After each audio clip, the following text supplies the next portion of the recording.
The Indigo disc is now live for Pokemon Scarlet and Violet players, and it has been a fun-filled weekend with probably the best DLC that Pokemon has put out in a long time, in my opinion.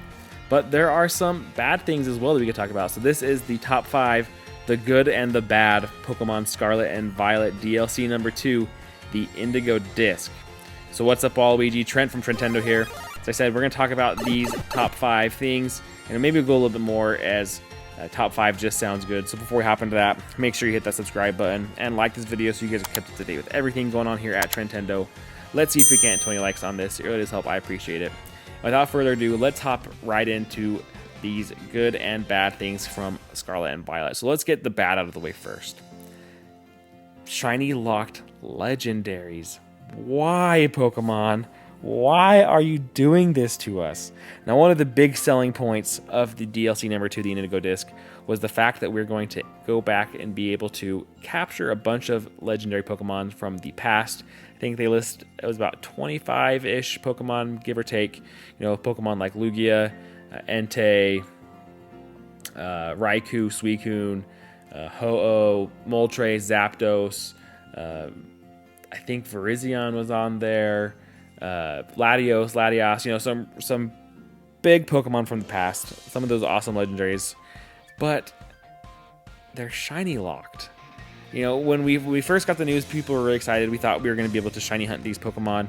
You know, in Sword and Shield, we had the Dynamax Adventure Dens, essentially, which was allowing us to go catch past legendary Pokemon, and you were able to shiny hunt them there. So now it was a little bit tedious sometimes, but you know, you had the option to shiny hunt them if you wanted to. Now they've taken that option away from us in the Indigo disc for Scarlet and Violet, and I just don't know why. I don't know why Pokemon always is just iron-fisted with their legendary Pokemons and shininess. There's no reason for these Pokemon to be shiny locked. We've been able to hunt them in past games, so why are they locking them here? You know, and there was a couple Pokemon that were coming to Scarlet and Violet that we had never been able to shiny hunt before, like Cubfu, and by virtue Urshifu, and then, you know, Glastrier and Spectre, and they're still shiny locked. So unfortunately, we'll have to wait for Pokemon to do their little distribution event that will probably happen eventually, and you know, they are few and far between, it seems like, and they take a lot of time. And I get that you want to be able to have your little marketing events, but come on, Pokemon. Come on, just release those dang shiny Pokemon. It's so stupid. But with the bad stuff out of the way, and you know, it's as annoying as there is some really, really good stuff as well. So first off, being able to unlock all of these starter Pokemon is a blast. You know, I've been shiny hunting Totodile, is finally able to complete my Totodile line. And with how easy and how awesome the shiny hunting is in Scarlet and Violet, it's nice to be able to do this with the starters. You know, you're able to get starter Pokemon in whatever Pokeball you want. It's much more convenient to shiny hunt. Now, there are a couple of, you know, difficulties with this still, so that it isn't just a walk in the park. You know, like for the Totodile one specifically, you know, this is the first one I was going after. Where he spawns, it's difficult to isolate Totodile as the only encounter. So if you do like a water encounter sandwich, he's in the water. He's in water, so you're still gonna get, you know, you're gonna get your Dewpider, I think, was over there, and your stupid Bruxish. So like I phased like 3 shiny Bruxish before I was able to find a shiny Totodile. But the good news is you can get mass outbreaks of them. So that's actually what I'm doing, and I'm just resetting a bunch of times till I got that Totodile mass outbreak, and then I was able to fill that line up within, I think I got 3 in I got 3 in one go. So it, you know, took a couple goes, but I was able to get 4 shiny Totodile, so I could complete the set for home, and then, you know, leave a nice shiny Feraligatr in my game to use throughout the journey. So make sure you get those blueberry points. You know, go through, like, unlock the starters. You get those through the computer in the league room. You'll be able to increase the biodiversity, get those starters, hunt those mass outbreaks. It is an awesome time, and being able to have those starters in the wild in what feels like the first. I know it's not technically the first. Like we did get starters in Let's Go, Pikachu and Eevee, and we got a little bit of that in Legends Arceus, but you know, having everything available here is a good time, especially with the mass outbreaks. Next up, we gotta talk about the story though. the story for the Indigo disc is actually really fun. It's an interesting. So you kind of go through.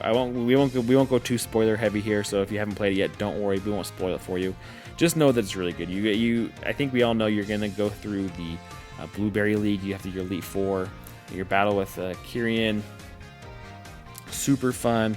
It is pretty good character development. I feel like it's a little bit different than what we anticipated, but I think there's a lot of stuff out there that if you get to the very end, you're going to be like, oh my heck, this is exactly what I thought it was going to be.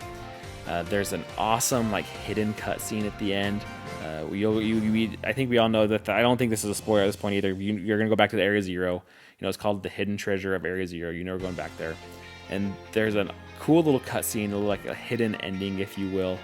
Make sure you go check that out. It is really good. And so I think just from a story perspective, this is where Pokemon has really shown through. It's a shame that they didn't get these games to run as well as we would have hoped, because the gameplay and the story in Scarlet and Violet has been absolutely top notch, and it just has been detracted ever so slightly or even a lot because of the game's performance. So it's a shame that you have to deal with that. But the storyline here is super, super good. The next thing is the new legendary Paradox Pokemon. They are awesome. Now, in my opinion, the Scarlet version is significantly better than the Violet version. I actually played through the DLC on Scarlet first because I wanted to go get my Paradox Entei and Raikou to go with Walking Wake. So we got Gouging Fire and Raging Bolt. They are super cool in my opinion. I'm a sucker for any of the dinosaur type Pokemon, and I think they look so good. They're super fun. And unfortunately, going back to that stupid thing in the beginning, they are shiny locked too. So don't waste your time resetting. It's not going to happen. Just go capture them. And then you still have your Iron Boulder and Iron Crown. They're cool. Don't get me wrong. I like the Beast better from Gen 2 anyway. So I wasn't as nostalgic, I guess, for... is it... I don't even remember. They're not the Swords of Justice. That is... or is it? No, I don't remember. The Gen 5 Legendary set, though, I wasn't as nostalgic for that.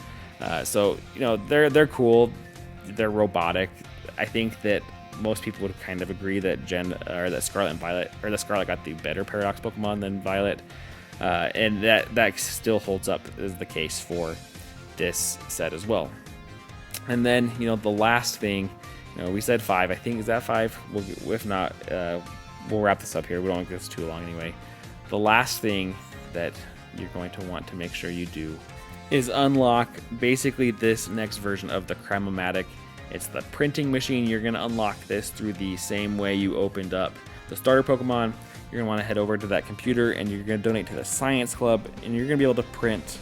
This is basically your Cramomatic. You're going to throw in Pokemon material, so all those auto battles you've done, all the material you collected for those TMs that you just haven't gotten around to making, you can actually throw them in here and print out useful items.